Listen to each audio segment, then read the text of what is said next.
with Mr. Fuller? That was my understanding, yes. Okay, that's fine. And then, Mr. Fuller, you need to be aware of the fact that by running the prelims, it's not the trial, and you know that. I know your attorney has been through it with you already. Really, all they've talked about on the one case is dropping the driving suspended if you pled to a OWI third. The other charge is the unlawful driving away of a motor vehicle and the DV second. We're really only focusing on the felony cases, but if we take testimony, they don't offer you other discussions about it. If you waive your prelim, they'll continue to discuss the case and negotiate with you and your attorney. Are you in custody on anything else, Mr. Fuller? No. Nothing else, just these cases? I have a probation violation. I do believe it's for failure to pay fines. Can you repeat the last part of it? A probation violation that what? Failure to pay fines. Yeah, okay. But you know, that's what we call as separate matters. I have nothing to do with that. And if you're being held on that, you're being held. I have nothing to do with that. These are a preliminary exam on these felony cases. We just take testimony. But I'm just saying that you have to be clear that there's no negotiations beyond that if the case gets bound over. Okay, we're ready then. Tell me 1 second. Mr. Gordon? Michael Gordon? Yes, ma'am. I'm Judge Sara Smolenski. Have you had a chance to talk with your attorney before starting your case today? Speak up, Mr. Gordon. Yes. Okay. So, Mr. McCarthy, do you represent Mr. Gordon? I don't, no, Your Honor. Somebody from the defender's office is representing Mr. Gordon on his probable cause conference today. Ms. Foster, Your Honor. Okay. Is she part of the Zoom right now? I think she's trying to log on. Connecting right now. Okay. I have a Michael Thomas. I'm not sure who he is. Probably a deputy. I can put him in the Yeah, no, bring him in. You can bring him in. He's there and he needs to put his video on. Mr. Thomas, can you hear me? Yes, I can. Do you have video capacity? Yes, I do. There you go.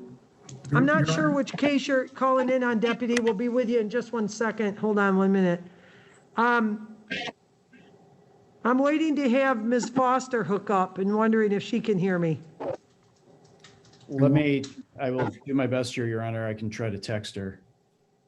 And while she's trying Well, to I log in, believe she was trying to hook up with Oh. us right now. Oh, I see. Yeah, she's trying to connect. and while we're waiting, Your Honor, Officer Thomas is going to be Jeremy Fuller case, OWI part of it. Gosh, we're just having a really bad connection and it's so Yeah. hard to hear you, Mr. Tarango. I'm going to log off and try to log back on. Yeah, do that. Do that. And there's some, when I'm talking to him, there's some back,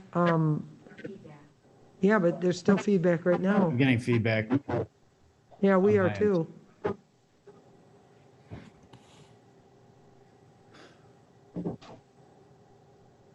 Deputy Thomas, what case is it that you're on? I'm here for the Fuller case. Okay, I'm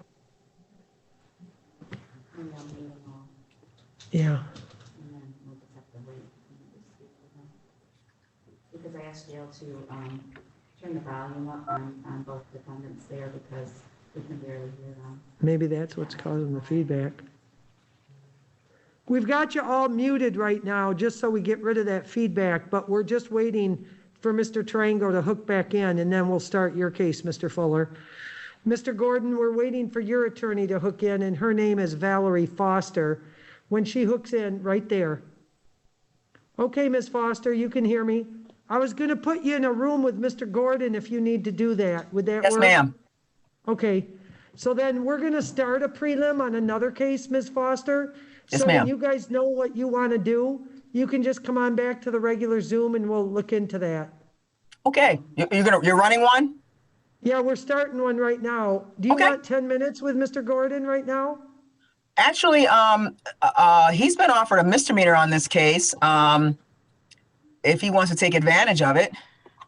So, Mr. Gordon, the original charge was a 5-year felony called embezzlement, over 1,000 under 20. Your attorney had indicated that there was some discussion she had with the prosecutor where they offered a charge called embezzlement $200 or more, but less than 1,000, to pay full restitution and give truthful testimony against any co-defendants. That's Luis Melendez. Did you hear that offer, Mr. Gordon?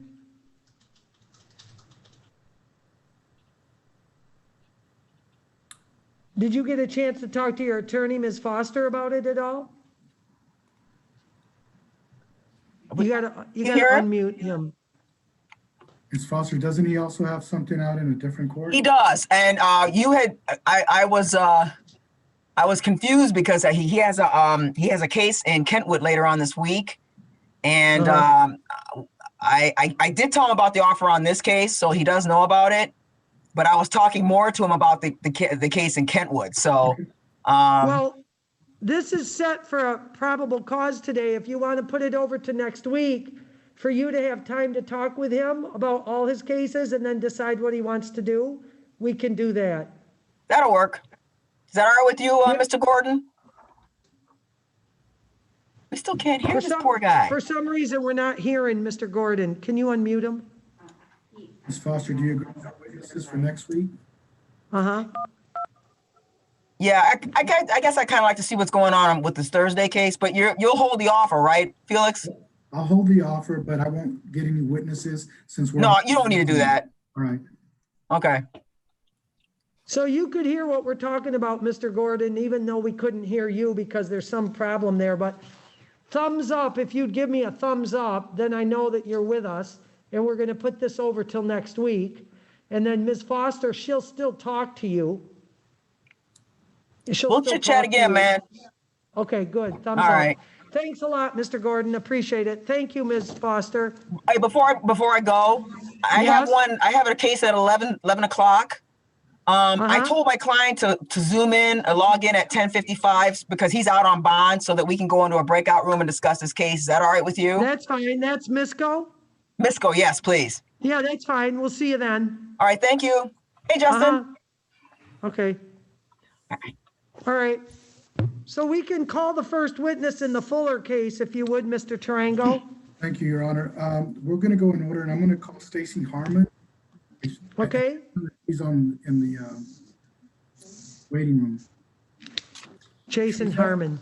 She's at our victims coordinator's office, so I'll put that other deputy in there. there she is. That's fine. Mr. Tarango, was the last name of that Deputy Harmon? No, it's an individual, a citizen, Your Honor.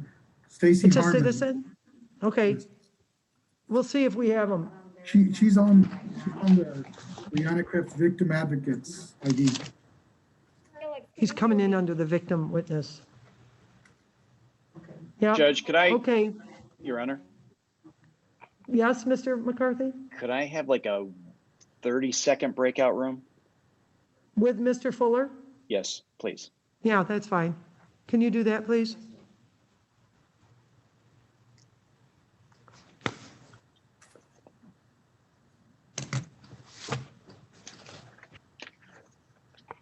Mr. Daly, thanks for zooming in with us. I appreciate that. Yeah, can you guys hear me and everything? Yes, we can hear you and we can see you, so I'm appreciative of you hooking up. Yeah, no Sean problem. Perry. Sean Perry was your attorney. Have you Yeah. talked with her recently? Yeah, I talked with her. She gave me the option to go like zoom in with her at her office, but the ignition ended up taking a dump on us. So Okay, not a problem. She hasn't hooked in yet with us. It's set for 10:15, so we're a couple minutes early, but we're starting another case that we're going to be in the middle of here in a second. all right. Yeah, so. Deputy Stephen Moon, you're here on that case that's the Daily matter, are you not? Whoops, I couldn't hear you, but you're muted. He is, Your Honor. Sorry, that is Yeah, correct. that's fine. So we don't know for sure whether we're going on the Daly case or not. I want to wait till the attorney comes in and we're going to let her talk to her client, Mr. Daly. And then we are in the middle of another prelim that we're running, so it might be a little bit, but just bear with us. Yep, I will. We'll call you in, Deputy Moon, when we need you. Okay, Otherwise, if we find out we don't need you, we'll get message to you that you can disconnect. But otherwise, just hang tight. I will. All right, thank you. Thank you, Sergeant. And Your Honor, the other person on the Zoom looks like it's Erica Williams. He will be a witness in this Jeremy Fuller, the second charge, which is the OWI third case. Okay, that's fine.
I was trying to get through to Ms. Perry, Mr. Daly, and the Is voice this- message.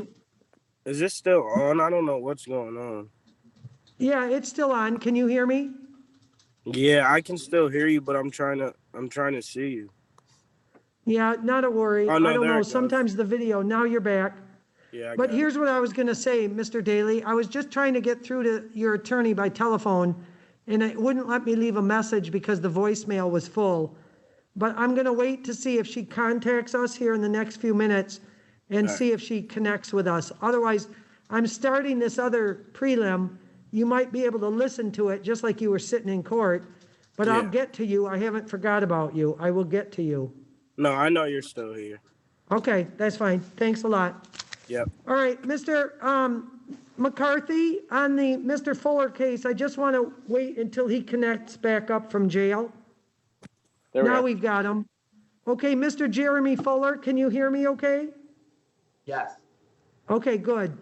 I know you had a brief time to talk with Mr. McCarthy before we start this preliminary exam on both felony cases that you have that go back to September 4, a few weeks ago. Today's the 28th, so just say, 3+ weeks ago. The one case is the operating while intoxicated third, which is the 5-year felony. And then the other case is an unlawful driving away of an automobile, a 5-year felony, and a misdemeanor domestic violence. The operating while intoxicated had a misdemeanor driving suspended second charge, but we're really only focused on the 2 felonies today. Okay, Mr. McCarthy, you ready to start? Yes, Your Honor. I should note, when I tried to speak with him in the breakout room, I had no audio from him, but I followed your lead, Judge, and used thumbs up and thumbs down and things like Oh. that. So is there anything Well, else that's that you not- want to talk with me about, Mr. Fuller? Or are we good to go? No, I was just wondering why the deal is worse than what it was. Well, I didn't hear the question, why the deal works? Why the deal is a worse one. You offered me last time a DUI third and a domestic and dropped the other felony and dropped the misdemeanor, but now it's 2 felonies now and then drop just the 2 misdemeanors. So it's worse Okay. now. Mr. Tarango, is there a chance that you want to talk to Mr. McCarthy for any further clarification if the deal has changed? We don't have audio on you. There you go. That was the deal, Your Honor, that if he said to the LWI third and the DWLS, we would dismiss the UDAA. But if he wants to run the prelim, as the court stated, then that goes off the table. Are you going to dismiss the domestic violence as well, Mr. Tarango? No, so the offer was the OWI third and the DV second. I would dismiss the DWLS and the UDAA. And Mr. Fuller, having heard that, sorry. So the felony UDAA does get dismissed, and the plea is to a OWI third and the DV second, and one of the DVs gets dropped. There's only one DV, Your Honor, so. Oh, I'm sorry. The driving suspended gets dropped with the UDAA. Yes, Your Honor. Okay, so really, I think what you said, Mr. Fuller, was correct in the first place. It didn't really change. The offer right now with all cases, which right now are 2 felonies, 2 misdemeanors, are 1 felony OWI third, 1 misdemeanor charge of DV second. The cases that would be dismissed are the unlawful driving away of an automobile, the 5-year felony, and a driving suspended first, which is a 1-year misdemeanor. Did I say it correctly, Mr. Tarango? I believe so, Your Honor, yes. All right. Mr. Fuller, do you feel like you understand that? So that's just a 5-year felony, no habituals, no nothing. That's only 2 charges in this county. It'd be a 5-year felony and what is it, a 1-year misdemeanor? Yes, DV second. But here's the thing. You don't make a final decision today. You make a final decision whether you waive the prelim, but not on the plea. You don't make a final plea today. That offer stays open, and you and your attorney would still discuss it, still get involved, and then ultimately you'll have to make a decision later on. It'll have to be your decision. But yes, that's what the offer is. Mr. If you McCarthy- run your prelim and are bound over on everything, the offer's off the table. Okay, I don't want to waive it. I'm so sorry, but she was typing and I couldn't hear what you just said. You want to what? I do not want to waive my prelim. You don't want to waive the prelim. You want to just take testimony today. Yes, Your Honor. That's fine, not a problem at all. That's what we were planning on doing. Okay, so then go ahead and call your first witness, Mr. Tarango. Your Honor, I call Stacy Harmon. Okay? Stacy Harmon.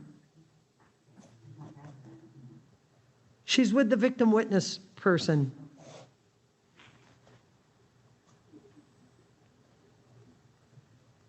With Brianna Krebs.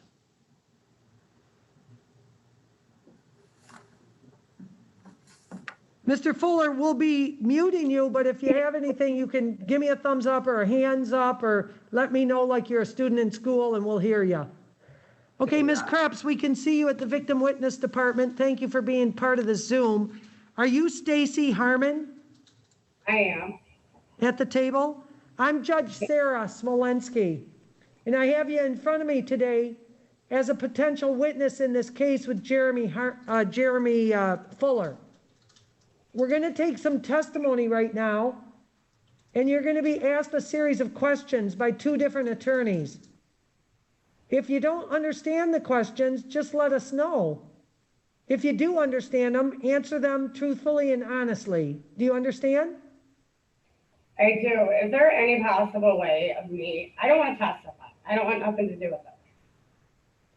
Well, you don't really have the choice to say you want nothing to do with it.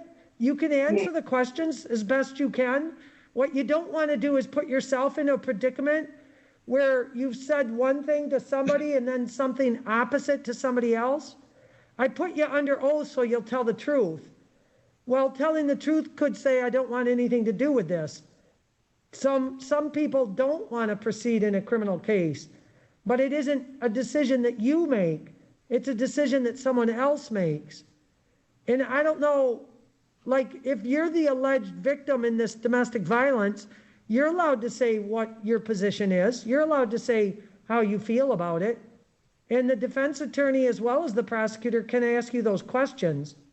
What you can't do is put yourself in a position where you're going to lie, because then they can charge you and you incriminate yourself. You don't want to do that. I understand. I'll ask you to raise your right hand. Judge, Hold on one second. Your Honor. You do solemnly swear, Ms. Harmon, you'll tell the truth, the whole truth, and nothing but the truth, so help you God. Yes. Okay, hold on one second, Ms. Harmon. You can put your hand down. Mr. McCarthy, what's your question? Your Honor, it's not so much a question, but a comment. I should note, or we should advise Mr. Fuller that he has a right to have this hearing conducted in person, but if that's the case, it's going to delay this matter longer, and I anticipate going forward as quickly as possible. That was his wish. Is that okay with you that we're doing this by Zoom, Mr. Fuller? No, I'd rather do it in person. I should have Well, brought this to everyone's. I'd rather we not have COVID, but we can't do much about that. I mean, Right. realistically, we can reschedule this for you to do this live. Okay, we can proceed on. That's fine. Well, no, I'm not trying to argue with you, but I'm just saying, I don't have anything to do with what you're being held on the other business, which is why I asked you about that right from the get-go. So you've got to know that if we reschedule this, it might be next week, it might be the next week after that. We're just starting to transition to do our prelims live. So I could see where you'd physically want to be here. But And I apologize I'm for not gonna- raising this earlier, Judge. I really do. I apologize. Well, I mean, of course, we should have raised it earlier, but life goes on, and I still got busy stuff this morning, so Yep. I have no dog in this fight. I just want to do it so we don't have to repeat it and come back again.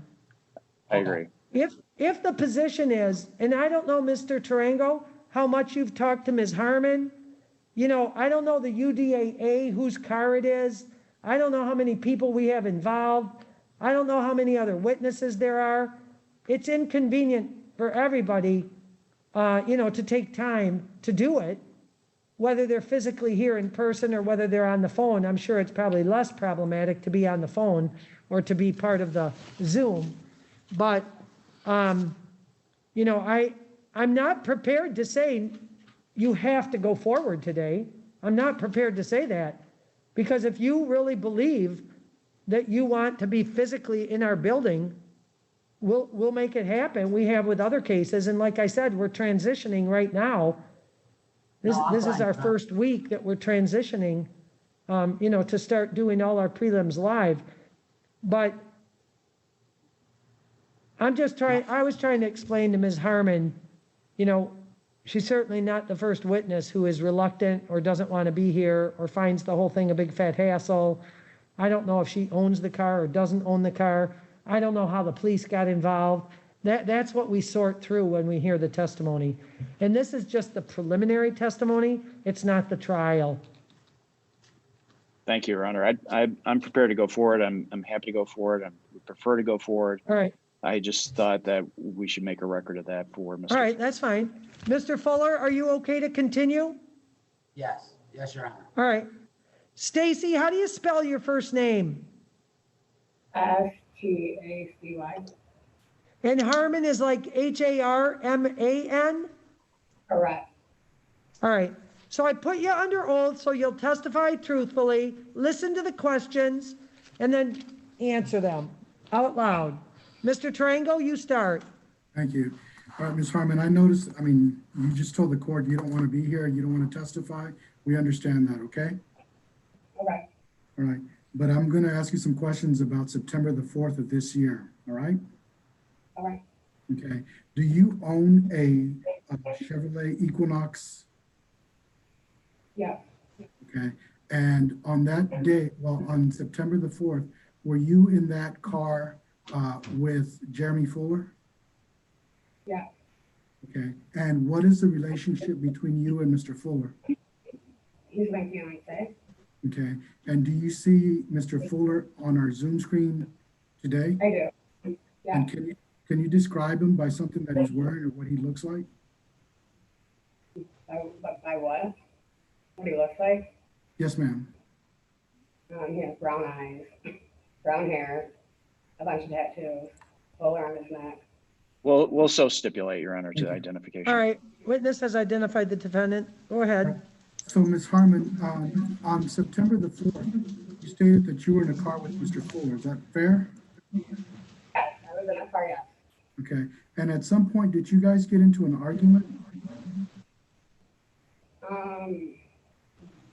I don't remember. I don't recall. Do you remember going into a rest area? Yes, Okay. Do you remember why you went into the rest area? no. Do you Who not- was the driver? Jeremy was driving at that time. So like you say, going into a rest area, like you're somewhere on a highway and you pull over into a rest area, but he's driving? Yes, he was driving. Okay. Do you guys have any kids in the car? No, Okay, go ahead, Mr. Tarango. Do you remember Mr. Fuller telling you that he was the man in the relationship, therefore he should be driving? I don't know. I had no clue. I'm sorry, I couldn't hear you. I said I don't know. I didn't have no clue. Okay. Do you remember telling the police officer that he had punched you in the face? I don't remember. I don't remember that day. That day was a blur to me. I don't recall. The whole day? Yeah, it was like a day of like a bunch of cops. I never called the cops. I never pressed charges. I never made a statement. I never done any of that. I don't understand why I'm here. And I don't understand why he is in jail. I'm very upset at the situation and I don't want to testify. I don't want to be asked no more questions. I'm done with this. I don't remember that day. I don't recall it. It was a blur. Do you recall calling the police? I never. I'm gonna object as to asked and answered, Your Honor. She's Well, I indicated think she doesn't stated recall. she did not. I think she said she did not call the police, not that she didn't remember. Did I have that wrong, Ms. Harmon? I did not call the police. You're correct. Right, that's what I heard you say. Did you ever talk to the police? The police were there, yeah. But I don't remember what I said to the police. I don't recall any of that. Like I said, it was a situation that I just don't remember. Do you? Ms. Harmon, I'm sorry to interrupt. Is the camera and the microphone that you're talking into in an area that you could be closer to? Or is it? Yeah. Because Yeah. we're getting, could you get a little bit closer to it? Sure. Okay, that helps us. Thank you. Go ahead, Mr. Tarango. Thank you. So is it it's my understanding that you're saying you don't remember any part of September the 4th. Is that fair? I don't remember. I don't. All I remember was wanting the car back. And the cops had taken me home and they called me and said that my car was at a gas station and I said, come pick it up. That's all I remember about that day. Do you remember some chunks of hair being pulled out?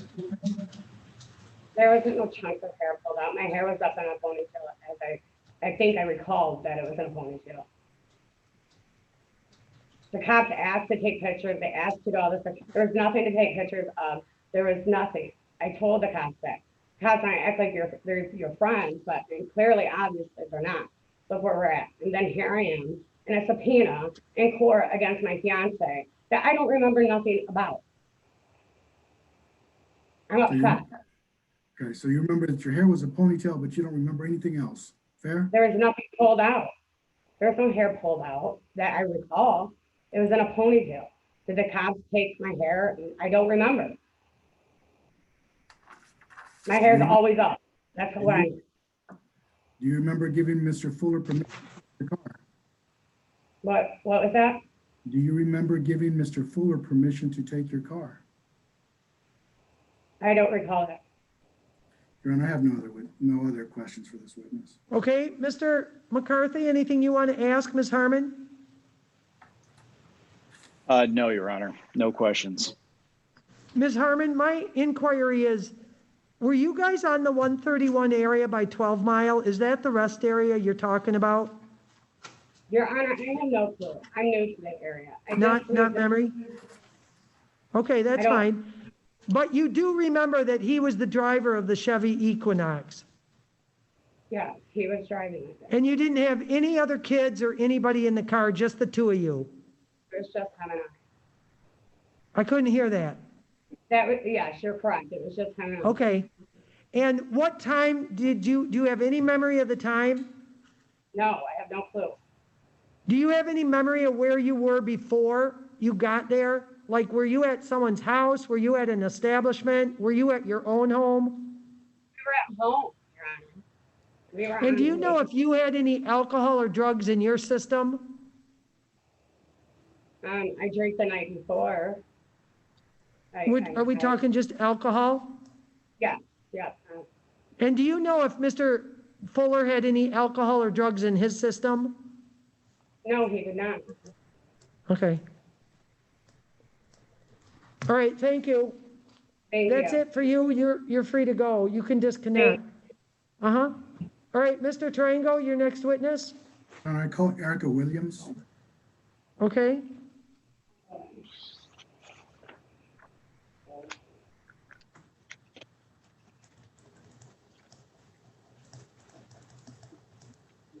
Erica Williams.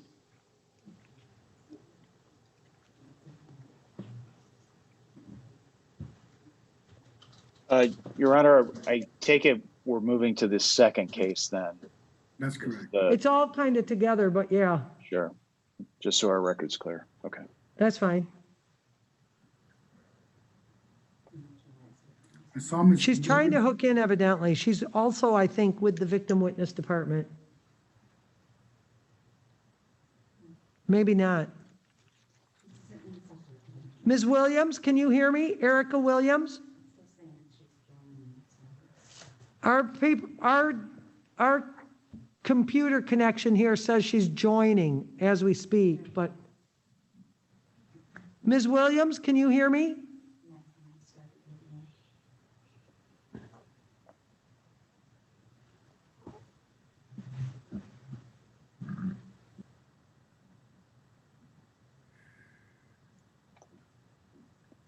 Erica Williams, can you hear me? Yes, I can hear you. Do you have video capacity? Now we see you. Okay, that's fine. My name is Judge Sara Smolenski. You've been called as a witness in a case with Mr. Jeremy Fuller. I'll ask you to raise your right hand. You do solemnly swear you'll tell the truth, the whole truth, and nothing but the truth, so help you God? Yes, I do. We just ask you to respond verbally at all times to the questions that are posed to you. If you don't understand a question, just let us know, okay? Okay. All right. Mr. Tarango, go ahead. Thank you. Ms. Williams, where do you work? Where do I work now, or where did I work when that happened? Sure, let's go back to September the 4th. Where did you work then? At Sheldon Cleaners. Okay. So let's talk about that date, September the 4th. What did you see while you were at work? I saw a car abruptly pull up very closely to my door and stop abruptly. Okay. And did you notice anybody get out? Nobody ever got out of the car. Okay. How many people were in the car? There was only one person in the car. And did that person, so at some point you called the police, is that fair? Yes. And why did you do that? It had been a very long time. I went to look at the car because it had stopped so suddenly. And there was a person in the driver's seat sleeping or laying there as I saw. And I waited probably about 40 minutes and then I looked back and they had not moved. So I was concerned. So then I went and got some girls from the gas station that was connected to Sheldon, and they tried to see if this person would wake up. So. And you said they tried to see if he would wake up by what? Were they pounding on the window or what? They knocked on the window. Okay. And did the driver respond in any way? Not at first, no. So that's when I decided to call the police because there was no response. Okay. And after you called the police, did you see anybody move from the driver's seat to some other location? Eventually, the person in the driver's seat got out of the car and moved to the passenger seat. Okay. And what, did you talk to him? Did he say anything? I personally did not speak to the person in the car. Okay. The other girls did. Okay. And did anybody else show up other than the police and the people that you were with during that time period? No. Okay. So after you call the police, how long before the police show up? It wasn't too long. It was probably maybe within 5 minutes, I think. Okay. After the police showed up, you just went back inside and went back to work? I did. I stayed inside, but it was all like right outside, so I could still see it. Okay. Did you, could you smell anything or hear anything that the defendant was saying at any point? Not really. I couldn't really hear him. He was kind of mumbly and quiet. Okay. Do you remember what that person looked like? The person in the vehicle? Yes, ma'am. I remember what they were wearing. I believe it was like a wife beater, a white one, and then some jeans. And I think they had, I don't remember what color his hair was, maybe like a blonde or dirty blonde. Tattoos. I remember the tattoos on him. Okay. All right. Thank you, ma'am. No other questions. Okay. All right, Ms. Williams, Mr. McCarthy is going to ask you a couple of questions. Go ahead, Mr. McCarthy. Thank you, Your Honor. Hi, Ms. Williams. Hi. Hi. So you were working at Sheldon Cleaners back on September 4th, from what your testimony is, correct? Yes, Do you recall if there was a busy day that day? it was not. Okay. As far as your vantage point, I assume that you're working behind the desk. Is that correct? Yes. Okay.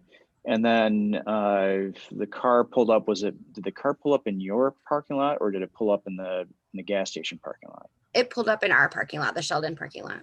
Okay. Was this right in front of your door or was this a couple feet down the way?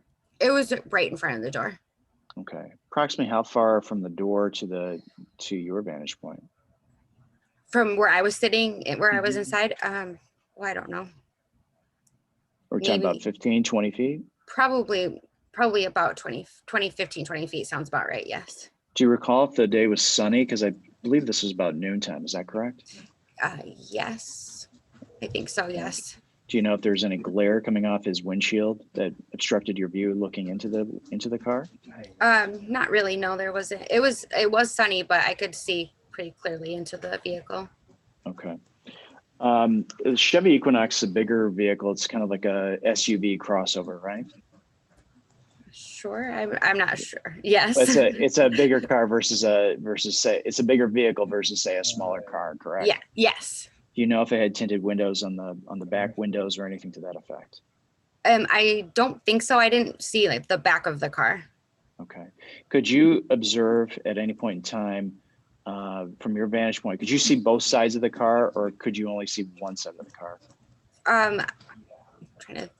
I could see both sides of the car. It was pretty right in front of where my window is. Okay. So if somebody got out of the passenger side or even the trunk area or something like that, you could have seen that? Yes. From your vantage point? Yes. Okay. All right. As far as the time, you said this went for about 40 minutes. I can't imagine you were constantly watching this car for 40 minutes. I imagine you were working. You're probably a diligent worker. You're probably doing things. I actually didn't have anything to do at the moment, so I was just sitting there facing that way. And where I do have to get up and work is actually closer to the window where I could see it better. Okay. All right. So then, going forward, do you have any, or do you know if Sheldon Cleaners has any type of video capability, any kind of security video that looks out toward the parking lot? I know that there are cameras inside. I don't know if you can see outside from them. Okay. They kind of face like where the computer is. Do you know if the police at any point in time asked to obtain that video? I don't believe they ever did. Okay, all right. Ma'am, you said that it sounded like you were close enough at some point to go outside and maybe hear the person's voice, and you said they were mumbling. Is that true? Did you actually go outside? The door, once the other girls had gone outside, we left the door open. Okay. And I myself never went out all the way outside the door. Okay. All right, gotcha.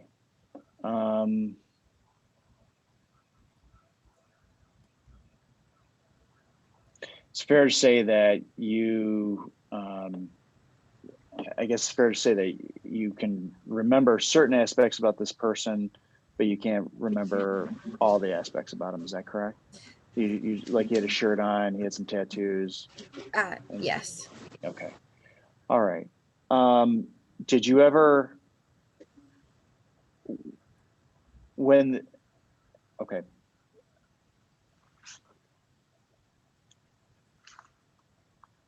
Do you know who those girls were from the gas station that helped? I know one of their names. I don't remember the other one's name. That was kind of the first time I had really met them. Do you know could you tell me what the first name, I'm sorry, Your Honor, some Judge Quiscore just contacted me here. Do you know the first girl's name you said? I believe it's April. Okay. Do you know her last name? I do not. Okay. All right.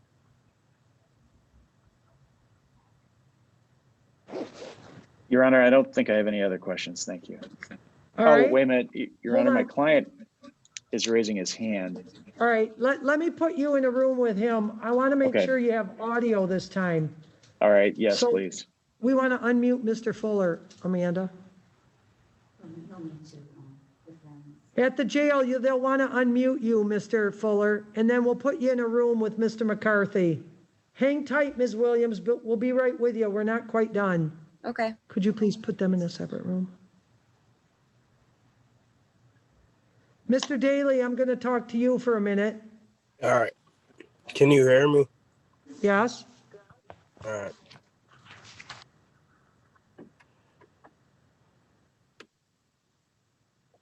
I haven't been able to get a hold of Sean Perry, and I don't know what's going on because it's very unusual that we wouldn't hear from her. Yeah. When's the last time you talked to her? The last time I talked to her was when we set up that appointment Thursday. I went into her office and met with her, and she said she was going Was to that contact. last Thursday? Yeah, this was this previous Thursday that just went back. Yeah, okay, yeah. And Mr. Tarango, have you had any connection with Ms. Perry? I have not, Your Honor. Huh. The two telephone numbers I said I tried, Mr. Daly, we did not connect with her, and the one directs you to another number. And when Yeah. I called that number, it said the voicemail was full. We're trying to send her an email, but your case is set for a prelim today, and it's Yeah. very unusual. I know there's gonna be some explanation. I don't know what it is, but she works with us all the time, and Yeah. she's very competent.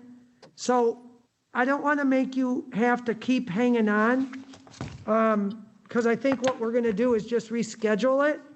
All We'll right. tell you and we'll tell her. But I wanted to check one thing and see if I can get, I wanted to see if I had your telephone number, but just a minute. Does one of your telephone numbers that I can get you at end in 1071? 1071. Yeah, that's my mother's number. Okay, but what about the 8502? 85. Is that the 989 number? No, 447. Oh yeah, that's an old number. So forget that one, but I can try to get you through your mom at 1071. Yeah, or I could do you better and Well, give you see, my I don't want you to say your number out loud because we're on live streaming YouTube. Yeah. And I don't want to put your number out there yet, but I could contact your mom. to Yeah, get if you get a, yeah, if you can, she'll always be able to get a hold of me. I'm either with my mom Okay. or my girl. Okay, that's fine. So I would just say hang tight. Yeah. You don't have to stay connected with me right now because now it's been 35 minutes and she hasn't connected. So I've Yeah. got to find out what's going on, but then we'll get a hold of you. Okay? So can I hang up from this? Yes, you can hang up from this. All right. Well, I appreciate But you guys' time. we'll be in contact again, okay? All right. All right, thanks a lot, Mr. Daly. Yep. We're You enjoy your adjourning- day. We're Yeah, adjourning. I'm gonna find out, Mr. Trango. I don't want to do anything. It will be an adjournment of some sort once I find out what's going on with Miss Perry. That's fine. I'm just going to release my witnesses, Your Honor. Yeah, that'd be great. You tell them. There's somebody new on, I'm not sure. That's fine. Can you bring the jail back in or? Mr. McCarthy, did you have time to talk to Mr. Fuller? I did. Thank you, Your Honor. Okay, so we were talking to Ms. Williams and finishing up her questions. Do you have any other questions you want to ask her, Mr. McCarthy? Just briefly, Your Honor. So as far as when you contacted the ladies from the AGO gas station, did you go over there or did you call them or how did you do that? I walked over there and got them. Okay. How far away is that gas station versus where your Sheldon cleaners were and this car? Like, were you walking away from that car or were you walking? It's away from the car. There's a door that separates because they're connected, but there's a door that you can get through Sheldon to the gas station. So. Okay. All right. So you didn't have to go outside. You walked right through from your store to theirs. Correct. Okay. So at that point, your attention was diverted, I would say, or guess. Is that correct? Yes. Okay. How long do you think it took you to go over and say, hey, there's this car out there. Could you help me take a look? Probably like 20 seconds, 15, 20 seconds, not very long. Okay. All right. Were you then right on the phone with 911? Not right when we walked back, no. Okay. All right. How long was it before you contacted 911 then? After that, probably within minutes. Okay. All right. I have nothing further. Thank you, Judge. Where is that Sheldon Cleaners, Ms. Williams? It's in Rockford. I believe it's Division. It's right by Northland Drive in Division. And is it my understanding that you called 911 after you and the young women from AGO couldn't wake them up? Correct. Okay. And then were you there when the police arrived? Yes. Did you ever see the person that you saw in the car that pulled up? Did you ever see him? Was that a man? Yes. Did you ever see the police arrest him or did an ambulance come? I believe that he did get put in handcuffs in the back of the police car, but at one point an ambulance came and he was put in an ambulance. But it was the same person that was the one you were trying to get help for or figure out what was going on? Yes. Okay.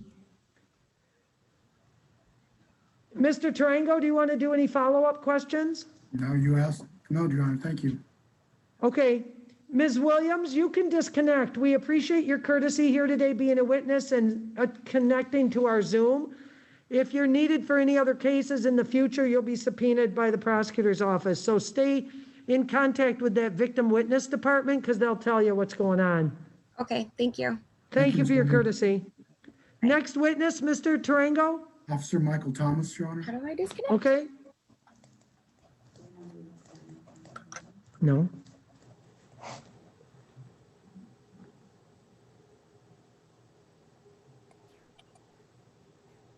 Your Honor, may I interrupt for a hot second?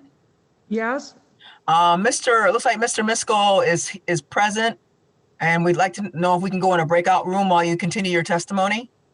Is that Mr. Misko with that Moto E? Moto E, yeah, I believe that's him. Okay. Mr. Misko, can you hear me? Yes. Okay, I'm Judge Sara Smolenski. We're gonna put you in a room with your attorney, Ms. Val Foster, to talk a minute. We're in the middle of another case, but we will get back to you. Okay. Thank you. Thank you, Deputy ma'am. Thomas, you bet. Deputy Thomas, I'll ask you to raise your right hand. You do solemnly swear you'll tell the truth, the whole truth, and nothing but the truth, so help you God. I do. Fine, thank you. Is it Michael Thomas? Yes. Thomas spelled Thomas? Yes. Okay, we do ask that you respond verbally at all times, Deputy Thomas, if you please. Go ahead, Mr. Tarango. Thank you. Deputy, how are you employed? Excuse me? How are you employed? Public safety officer with the city of Rockford. Okay. Were you working in that capacity on September the 4th of 2020? Yes. And did you have an opportunity to respond for a welfare check at 7470 East Division? Yes. Now, is that in Kent County? Yes, it is. Okay. So can you tell us what happened to get you to 470 East Division? I responded to a welfare check of a person that was unresponsive or passed out in a red SUV in front of Sheldon's Cleaners. The 470 East Division is a gas station with a attached cleaners. When I responded there, found two cars that were parked alongside the building on the west side of the Sheldon's Cleaners entrance. There was, I saw a person who was in the passenger seat of a red SUV out front. There's several employees who were out front that identified the person in the car. The other red SUV was unoccupied. They said the person in the passenger seat of the car had moved from the driver's seat into the passenger seat of the car. I'm going to object as to hearsay, Your Honor. You can object as it relates to it, but with the officer doing their investigation and talking to everybody on scene, that's part of his investigation. I'm going to allow it for purposes of the preliminary examination. We'll note the objection on the record. Go ahead, Mr. Tarango. Thank you. So you were saying that people on the scene had said something about the driver moving to the passenger side? Yes, a witness who was standing out front that recognized as being an employee of the gas station said that the male that was in the passenger seat had moved to the driver. I'm going to object as to what, I'm going to object, Your Honor, as to what is said here. These are out of court statements. And if it's offered for the course of his investigation, okay. But Ms. if it's, Williams has already testified that the driver she saw pull into the parking lot moved from the driver's side to the passenger side. Now, that's really that all may I've got. be, that may That's be, Your Honor, fine. but That's this, fine. And the officer can testify as it relates to his own personal involvement. Mr. Tarango, let's kind of avoid what people said to him and just get to what he did. thank you, Your So, Honor. did you approach the person that was now in the passenger seat? Yes, I did. I originally knocked on the window, and then the male who was identified as Jeremy Fuller, he then opened the passenger door. When I saw him, he had a lit cigarette, and I asked him to put a cigarette out. Did you find that in, as I was responding there, the dispatch information stated possibly intoxicated. Find that cigarette smoke is a masking odor, and I asked him to put out a cigarette. When he's pulling out a cigarette, notice he's just real slow in responding to things I said to him, things I asked him to do. I originally tried to put out a cigarette along the side floorboard of his car.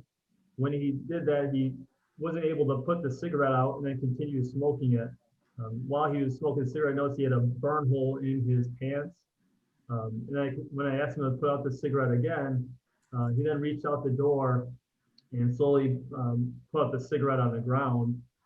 He then tried to put the cigarette into the side pocket of the door, and it was only several inches away from his hand, but he wasn't able to do it and dropped the cigarette on the ground. He appeared very intoxicated from the very beginning, from his slow movements. When I talked to him, he had slurred speech, bloodshot eyes.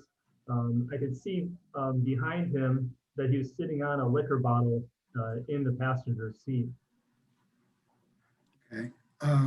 Did you get him out of the car? Yeah, so as I was talking to him, originally was trying to identify him and understand what was going on. He originally identified himself as Jeremy. As I talked to him, then he changed his name and asked him why I was calling him Jeremy. and then identified himself as Brian. Because the information I had was that or as I was talking to him, he did say that he had been drinking and drank a fifth of liquor, that I ended up having him step out of the car. And I was able to find his ID and confirm that he was Jeremy Fuller. And that ID was in the form of a what, a driver's license or an ID card or what? It was an ID card. Okay. And you found that on his person? Yeah, it was in his rear pocket. Okay. And that ID picture looked like the person that you were talking to? Yes. Okay. So once you get him out of the car, then what happened? Because I was doing an alcohol investigation, I asked another officer to come and assist me, and Deputy McCutcheon from the Kent County Sheriff's Department responded to assist. I was able to search him at the time when I was able to find his ID. When he was on his feet, he was extremely unstable, and I had him step to the back of his car. And also Deputy McCutcheon was there at that time. Okay. Did you see anything in the vehicle once you got him out of the car? Originally, I saw him that I could see the top of a liquor bottle that he was sitting on top of. Once he was up and out of the car, I could see there was actually 2 liquor bottles that were on the front seat that he was sitting on top of. Okay. Do you remember the brand of those liquor bottles? Or Fireball. Okay. Did you ask him about that Fireball, those bottles of Fireball? I asked him before if he'd been drinking. He said he consumed a fifth of liquor. Okay. Did he tell you when he had done that? It wasn't clear as far as when he had consumed all his alcohol. At this point, he was saying that he was a passenger of his car when he got there, and he also said he was with 2 other people that were not there. Okay. And I interrupted you. You had gotten him to the back of the car, and then what did you do once you had him back there? Then I asked him if common questions that I normally ask a person during an alcohol investigation, as far as his ability to perform certain tasks. One of the ones would be if he had any issues with his eyes, if there was any reason why he wouldn't be able to do any walking or standing or turning activities. I'm sorry, did you say you did do the HGN test? Yes, I did. And how was that, what were those results? Well, as I going to perform the test, I had him step away from his car so he wouldn't use this for balance. But because he was so unstable on his feet, I actually had him step back to the car so he could actually steady himself so I could evaluate his eyes. Okay. The results of HGN, he had a lack of smooth pursuit in his left and right eyes. He had a distinctive sustained nystagmus in his left and right eyes, and also a vertical nystagmus in both eyes. Okay. And then I think you stated you didn't do any of the other tests because of his balancing issues? Yeah, I did ask him to perform the walk and turn and the 1-leg stand. They said he couldn't perform those tasks because he was intoxicated. Okay. Once you talked to him about that, then what happened? I asked him, he was placed under arrest. Okay. He was able to perform those tasks. All right. And did the ambulance at some point show up? Yeah, after I placed him in the handcuffs, and at that point he was starting to say that he had tested positive for COVID-19. When he was placed in the backseat of my car, even with a surgical mask placed on him before he put in the car, he still smelled strong odor of alcohol. But when he was placed in the back of my car, as I was asking him other questions, he was no longer responding. His head was down, and he was snot running out of his nose, and his eyes were watering. And then eventually, even after checking on him several times, he wasn't responding appropriately. He was laying face down towards the center of my car. Because he wasn't responding appropriately, that's when I requested the ambulance to come check him out. Okay. And once the ambulance checked him out, did they transport him anywhere or did you transport him? Yeah, I removed the handcuffs on him because he was spaced out in the car. As we brought him out of the car to put him in a recovery position, so um, um, so he was, so his face wouldn't be covered, he wouldn't be laying face down. The ambulance ended up taken to Butterworth Hospital, and I am following them down to the hospital. Okay. And what did you do once you were down at the hospital? Well, as I was going down to the hospital, I saw a message on a screen that the uh, that Mr. Fuller's name was on a broadcast message that he was a suspect in a stolen vehicle in an assault, and also the vehicle that he was driving was also the same one that was listed in the broadcast. So as I was driving down there, I also contacted a Michigan State Trooper, Brandon Golden, who was the investigating officer in that case. Okay. You did that on your way to the hospital. Once you got to the hospital, what, if anything, did you do? He was brought to an evaluation room where I obtained he was talking to the paramedics, he was unconscious from the time that he was placed in the ambulance until the time he was in the hospital. I obtained a search warrant for his blood from Magistrate Milroy of the 63rd District Court. Okay, so the blood was drawn, you observed all that, and Yep, Trooper Golden for the state police was also there at the time.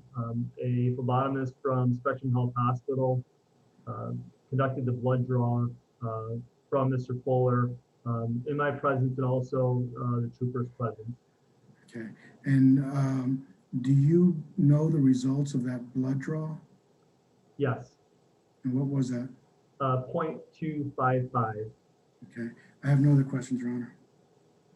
Mr. McCarthy, go ahead and ask questions of Officer Thomas. Thank you. Officer Thomas, do you have a copy of that lab report already? Yes, I do. Okay, so it wasn't a verbal, you actually received that report. Did you forward that on to the prosecutor's office? I just received it late last night. Okay. All right. And I know it's hearsay, Judge, and I know the statute also allows it for preliminary examination. We won't take issue at this time with it. Thank you. All right. All right. So then your contact with my client, you say that when you arrived, he was in the passenger seat. Is that correct? Correct. All right. And there were 2 bottles of liquor in that car that he was sitting on top of. Is that what you're saying? Yes. Were they actually, was he sitting on top of them, or were they somehow like jammed between the seat and the center console? How exactly was he sitting on them? They're laying across the seat below him. So he's sitting on top of them, on top of the seat. Okay. Could you tell if they were opened? The one bottle that I first observed did not appear to be open. The second bottle after he got out did appear to be open. There appeared to be less than there was different amounts of liquor in those 2 bottles. The bottle that appeared to be open, approximately how much had been consumed or removed from the bottle? At the time, it appeared to be a mostly full bottle. The photographs later, which the other officer observed the bottles more carefully after I left. Did you find any other bottles, any other empty bottles inside that vehicle? I did not search the vehicle. The other officer checked for those bottles. From your investigation, your information, do you know if there were any other bottles taken into cuts? From my understanding from the other officer, that there's no other bottles that were found in the vehicle. Okay. Were you able to verify that the bottles, in fact, were alcoholic liquor or some sort of intoxicating beverage? Based on the brand and the color of the liquor inside, but they were not scientifically tested. Okay. All right. Sir, you said that my client became essentially unresponsive. Is that correct? Correct. And you took him to the hospital? Correct. Is that correct? And in fact, at some point in time, you administered Miranda warnings to him. Is that correct? I was reading them the warnings, but he did not respond. That's when I was not able to finish them. Okay. And did you have any type of question that occurred after reading those Miranda warnings to him? No, he was not responsive. Okay. Is that when you decided to call the ambulance, or had you called the ambulance before then? The ambulance was called initially when he wasn't responding appropriately. It just wasn't, he wasn't responding. It was a question of whether he was paying attention. As I went back to the back of the car, I got his attention so he would perk back up. This happened a couple of times, but that he was laying down in the back of the seat, face down towards the middle. That's when we removed the handcuffs and again, he was described as a painful level of responsiveness where it wasn't verbal, he wasn't necessarily unresponsive initially. He wasn't responding to verbally, but he would respond to sternum rub to alert him to perk him back up. Okay. Now you said that you were responding to an unresponsive person when this investigation began. Is that correct? Correct. Did you or did 911 alert the ambulance company to roll on this investigation as well, given the fact that there's an unresponsive person? Well, it originally came out as a welfare check, Mm-hmm. and I'm a medical first responder, so it would be a responding medical personnel to the scene. As I was going there, the dispatch information said it was an intoxicated person. Okay. All right. At that point, I was Did only you- 2 blocks did you away. call- Because Yeah, I was so- 2 blocks away, I was able to be there to make an initial determination. At that point, he was not an unresponsive person when I got there, and it was apparent to me that he was intoxicated. Did you call off the ambulance, or did you still have the ambulance called in? Or was it your call eventually that got the ambulance there? It was my call that the ambulance was there. I'm not aware of if they dispatched the ambulance because it came out as a welfare check and not a medical incident. Okay. Were you ever advised, or did you ever learn whether or not my client had any other kind of medical condition, such as head concussion, contusion, or anything to that effect?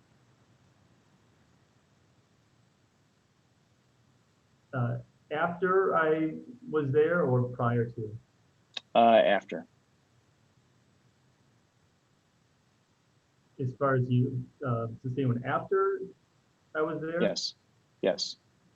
I was not when he was evaluated at the hospital, he was medically clear, determined there's no medical reason for his condition, and it was alcohol induced.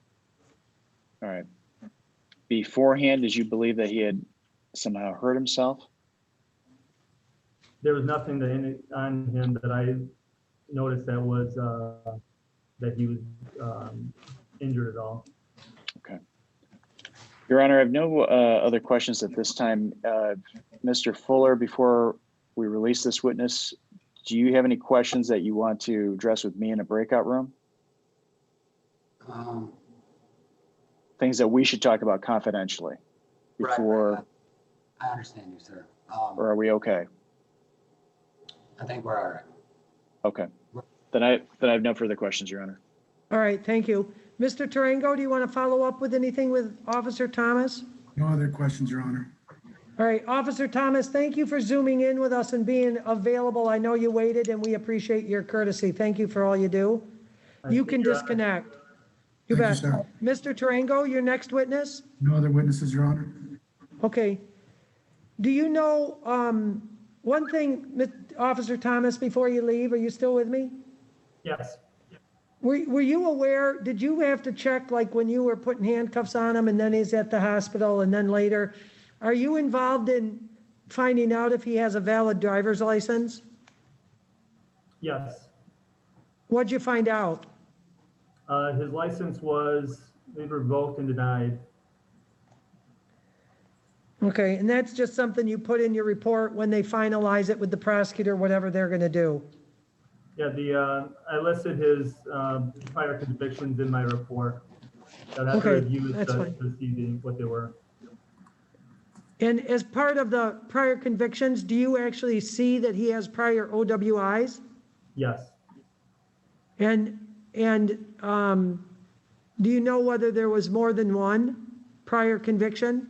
If I review my report, I can tell you the courts that they were in and the dates. Yeah, that's fine. I don't know if that documentation on the complaint itself, Mr. Tarango and Mr. McCarthy, indicates 2 priors to make it a third. On January 9th, 2007, he was convicted for operating while intoxicated in the 64B District Court. On November 15th, 2013, operating while intoxicated, second offense in the 13th Circuit Court. And on January 15th, 2020, operating while intoxicated, third offense in the 46th District Court. Does that 46 look like it's district or circuit? It shows it's District Court, then Okay, that's fine. It probably is. That's fine. 46th district. Okay. and I have I don't have them all. I have the driving. That would have been offense, January of this year. I'm sorry, what was that? That 46th district was January of this year. Yes. Okay, that's it. Thanks so much. You're welcome. Okay, you can disconnect. Now, Mr. McCarthy, do you want to call any witnesses? No, Your Honor. Okay, then why don't you make your statements, Mr. Tarango, and then I'll let Mr. McCarthy make his statements. Your Honor. I'll address the first charges, the DAA, domestic violence second. Obviously, we had the testimony of Ms. Harmon. She didn't remember pretty much anything other than to say that Jeremy Fuller was driving her car prior to arriving at the rest area. From there, Your Honor, we can go to the OWI third of charge. We have Stacy Harmon saying that Mr. Fuller drove her car. We identified the Equinox as that car being questioned. Ms. Williams from the cleaners testified that she had a direct view of the person that was sitting in the car right in front of her for approximately 40 minutes, didn't move. She at some point went and got help to try and see what was going on with the driver of that car. She identified the individual, said that he was in the driver's seat and that at some point he did move to the passenger seat. Then the officer testified as to his investigation and what he did to determine that Mr. Fuller was indeed intoxicated. And in fact, he did blurt out that he had consumed a fifth, I believe, of that Fireball that arguably was one of those bottles that he was sitting on top of. We also heard from Officer Thomas about the BAC being 0.255, and that was the only person in the car, that when he arrived and that the witnesses had told him that that was the only person in the car when it arrived and that he had in fact moved over from the driver's side to the passenger side. And then the final testimony of the officer was that he had confirmed that Mr. Fuller did in fact have a suspended driver's license and wasn't allowed to drive. And then he just confirmed to the court that the prior charges on the OWI as well as the operating with the license suspended. For those, Your Honors, we think that there's enough to bound over the OWI third. I mean, I guess the DWLS will go with it. And honestly, I mean, we didn't, Ms. Harmon didn't really testify as to the UDAA or the domestic violence. Okay. Thank you, Mr. Tarango. Mr. McCarthy, anything you want to say? Thank you, Your Honor. I appreciate the prosecutor's candor with the court and in its argument. There's no evidence on the UDAA or the domestic violence. Domestic was charged as a misdemeanor, so in a sense, neither here nor there. But I would ask that case be dismissed. As it relates to the drunk driving charge, Your Honor, what's absent here is really a question of whether he drank this alcohol before he drove there or while he was parked there. He was parked for 40 minutes. It sounds like they found at least 2 bottles. They say they didn't find any more. I'm not sure how thorough of a search it was. We don't have any testimony as to that. But it's quite entirely possible that he sat there, drank, And then when he gained the attention of the people in the two different stores, he decided, oh, I better move into the passenger seat. The car wasn't operating, wasn't moving, wasn't engaged in any way, shape, or form. It was a parked car. And so I don't even think even in the light most favorable to the prosecution that they could say that he was operating that vehicle, such as like in the wintertime when many times cars are running and so on. So that being the case, Your Honor, I asked for dismissal on the drunk driving charge as well, because I think there's not enough evidence to bind this case over. Thank you. All right, I appreciate it, Mr. McCarthy. Mr. Fuller, so that you understand that the preliminary exam is the hearing where the prosecutor has to present evidence to show, one, that a crime was committed, two, that there exists probable cause to believe you committed the offense.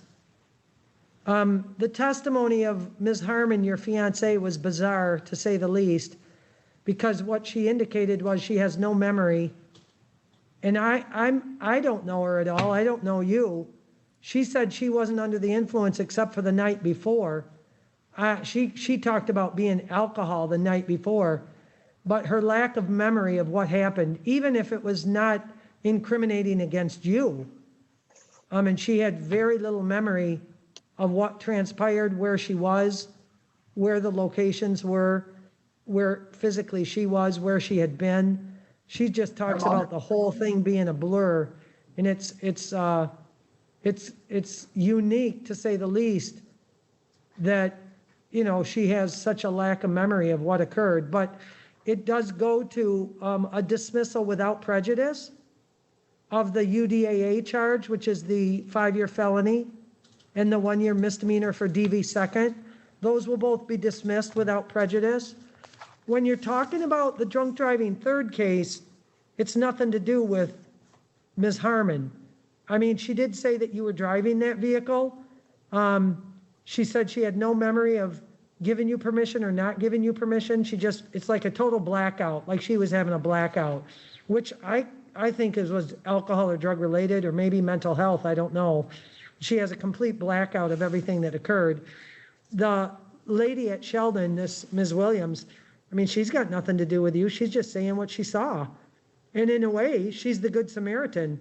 She's contacting the authorities because a person has been unconscious, or what appears to be unconscious, in her parking lot in a vehicle for 40 minutes.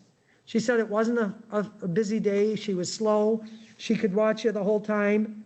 Enough so where she was concerned that she went and got other people next door at the gas station to have some reinforcement as a Good Samaritan to say, let's knock on the window. Couldn't wake them up. Then she calls 911. She saw you drive into that parking lot abruptly.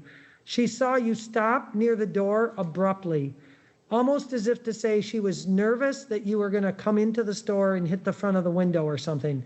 She didn't say it like that, but the abruptness of it is what caused her attention. And then the complete, utter non-motion. So for Mr. McCarthy to say you could have been drinking in your car, I mean, yeah, anything's possible, but she never saw you drinking in the car. She never saw you moving in the car. In fact, what caused her to go get help was you were unconscious the entire time. She didn't know if she was dealing with somebody who was having a heart attack and died, or whether she was dealing with somebody who's passed out because they had too much to drink. The blood search warrant shows clearly, with the blood alcohol level of 0.255, that you had a good amount of alcohol in your system, and that you physically can't be driving the car no matter what. And I do bind you over on the third offense based on the evidence that's been presented with the prior record, 2 of which I thought might have been circuit court cases, maybe only 1 was. So that would have been a felony already. This wouldn't even be the first time that you've been charged with an OWI third felony. I'm not entirely positive of that, but the 13th Circuit Court would have been a felony case as well. The 64B and the 46th District would have been misdemeanors. Having said that, I bind you over on that, and then the OWI second, which is the 1-year misdemeanor, goes right along with it. We don't really deal with it too much, other than the fact that Officer Thomas said that you were revoked or denied. They just look up what the status of your license is. So those are the decisions on this case. The bond on the OWI third, do you know what it is right now, Mr. McCarthy? Should be a 10,000 cash surety. Yes, it is. It Yes. stays the same. I don't change it. It stays the same. So All right. it'll continue to be the 10,000 cash surety bond. We'll just deal with it. Mr. Fuller had mentioned, and it might have been before you were on, Mr. McCarthy, that he is being held on a maybe another probation case out of another court. I'm not familiar. I told him I Yes. have nothing to do with that. I only have the current cases. Dismissing the UDAA and the DV second would automatically do away with that bond. Sure. Your Honor, If you want is to it, waive the circuit court arraignment, Mr. Fuller, it just means that you don't formally go in front of the circuit court judge to say not guilty. We say not guilty on your behalf. Mr. McCarthy can sign that circuit court arraignment waiver if you give him authority to do it, just that one paper. It just means you don't go in front of the new judge downtown to be arraigned again. We just say not guilty. Are you with me, Mr. Fuller? I would have to ask my attorney what I should do. Yeah, Mr. Fuller, McCarthy? I think, yes, real quickly, just to give you kind of a, yeah, it just means we already know what our charges are or what the charges you're facing, as judges just explained to you. I don't think that there's a need to go in front of circuit court and be retold what your charges are all over again. And this paper, if you allow me to sign, enters a not guilty plea for you and continues the case on all charges. On all those two charges, Yes, yeah. on the charge of drunk driving third and the DWLS charge.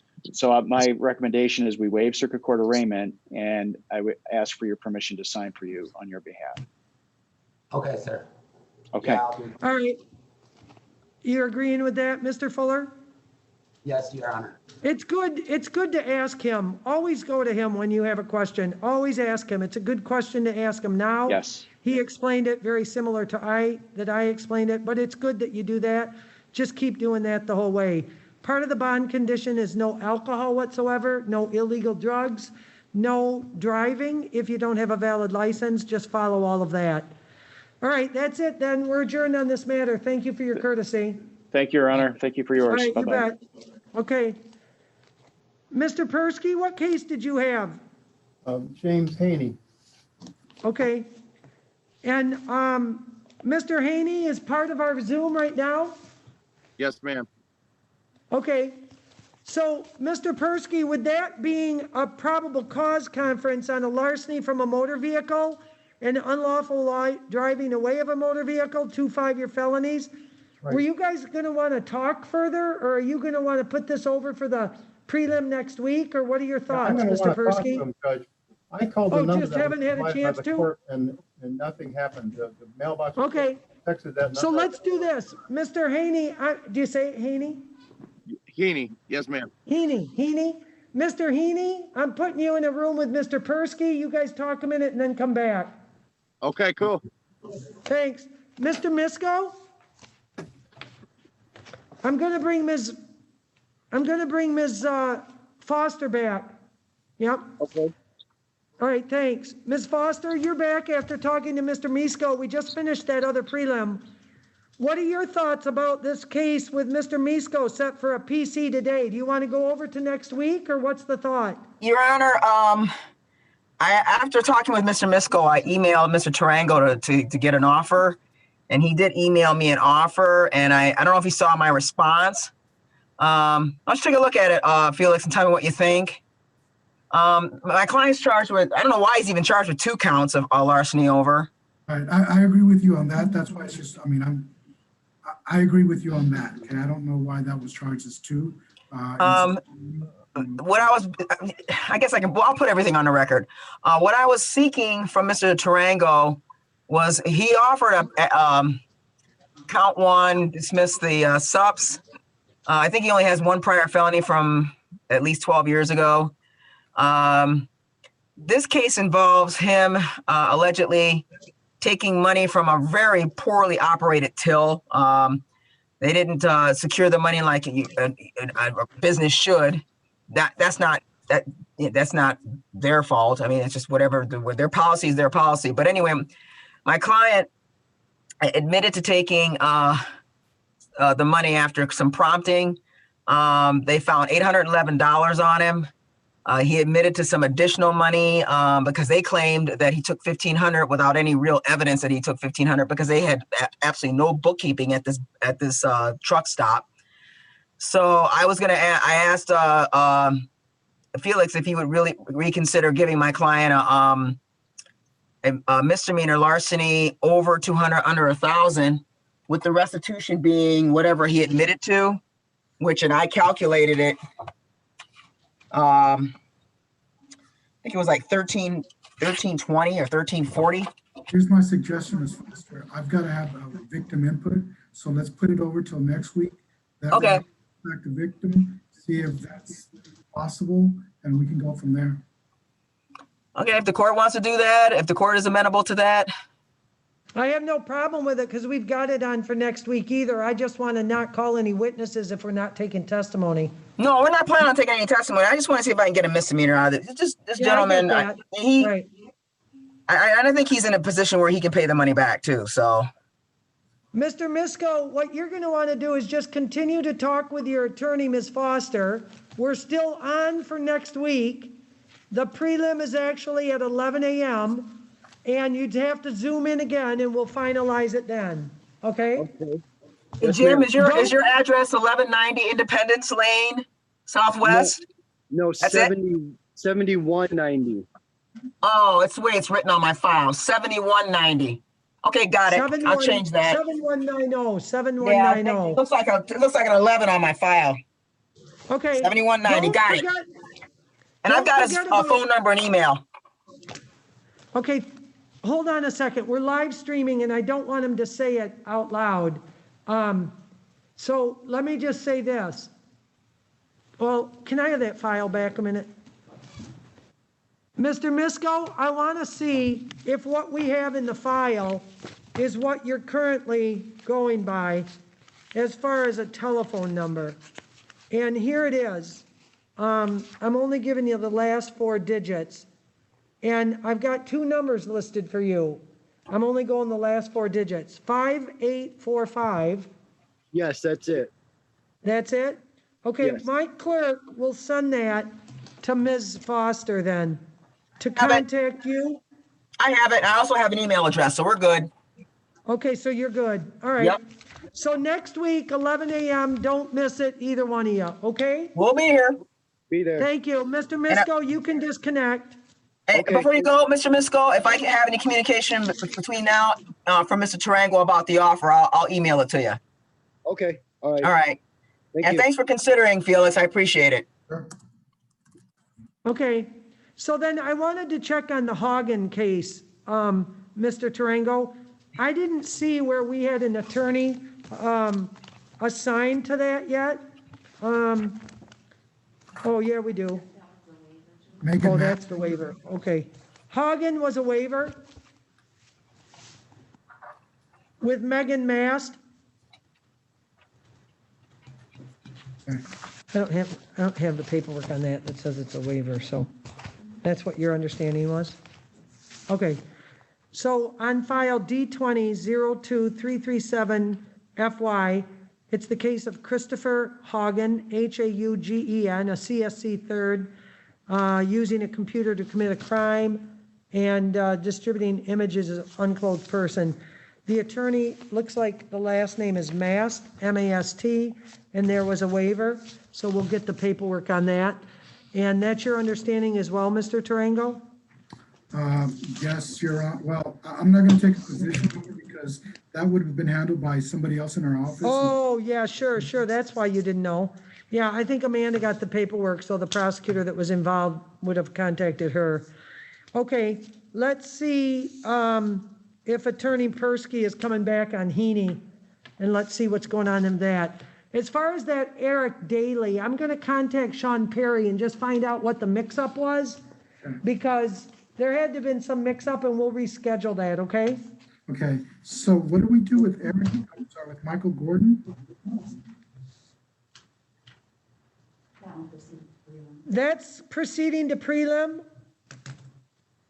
Okay, because he's got something in Kentwood, okay. With the possibility of a misdemeanor plea. if Okay. that's the one I'm thinking about. He's got another Angela, are one. you waiting on the Morris case? Yeah. You don't need to. She's up and out and then. She's not, she disconnected some time ago. I'm just gonna reschedule it. Okay. Because she's gonna say she tried to get in and that's what it sounded like. But we've been going nonstop, so just, no, you don't need to sit. No, I don't want a bench warrant on it. I want to recall the bench warrant, Amanda. Sorry, thanks. Yeah, tell them that. Can you bring that Mr. Persky and Heaney back in?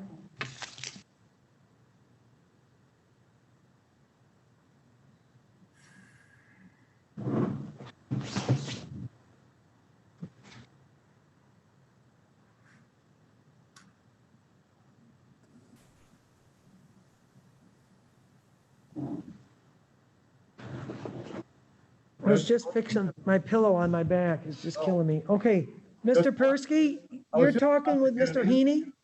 Yeah, Judge, I was just about to get an answer from my client, Willie, who's gonna Oh, wait. so you weren't, we cut you off. We can do All right, it. we'll put you right back in for a second. All right. Thanks. Can you go back to Mr., put them Just, in we the don't room? need 10 minutes, Judge. That's fine, I get you. Thank you.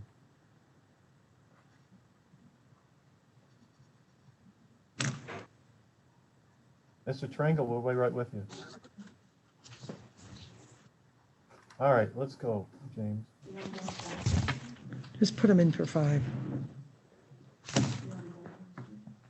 No. Off live stream? Yeah, go off.